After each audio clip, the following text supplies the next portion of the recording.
আসসালামু আলাইকুম। এই সিজনে যে সবজি পাওয়া যায় তার মধ্যে আমি 5 রকমের সবজি নিয়েছি, আর এই পাঁচমিশালি সবজি রান্নাই আমি আপনাদের সাথে শেয়ার করব। এখানে পটল, কুশি, বরবটি, মিষ্টি কুমড়া, কাঁচা পেঁপে এই তো আমি এইভাবে কেটে ধুয়ে নিয়েছি। এখন হাঁড়িতে আমি কিছুটা অলিভ অয়েল দিয়ে এর মধ্যে রসুন কুচি, পেঁয়াজ কুচি দিয়ে নিয়েছি, দিয়ে একটু ভেজে নিয়েছি, আর কয়েকটা তেজপাতা আর কয়েকটা শুকনো মরিচ দিয়ে আমি একটু নেড়েচেড়ে ভেজে নিচ্ছি।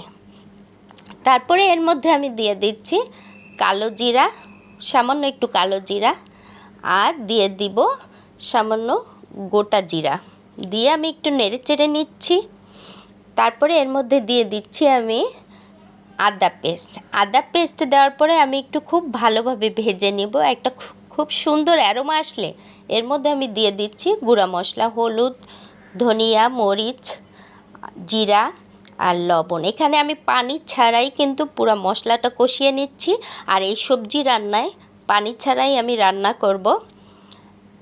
এরপরে আমি মশলাটা আমার কষানো হয়ে গিয়েছে, এখন এর মধ্যে আমি দিয়ে দিচ্ছি সে কাটা সবজিটা দেওয়ার পরে আমি এইভাবে সবটুকু সবজি দিয়ে দেব হাঁড়িতে।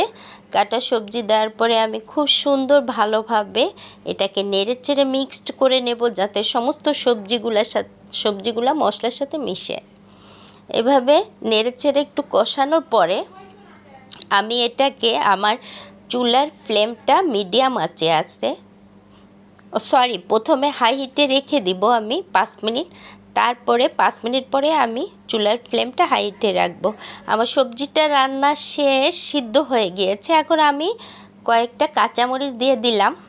দেওয়ার পরে আমি সামান্য একটু চিনি অ্যাড করছি, আর দিয়ে দিচ্ছি প্রায় 1 চা চামচ ঘি। 1 চা চামচ ঘি দেওয়ার পরে আমি আবার একটু নেড়ে চেড়ে নিচ্ছি। যারা হেলদি ও টেস্টি খাবার চান তাদের জন্য চমৎকার একটা রেসিপি কিন্তু এটা। সবাই ভালো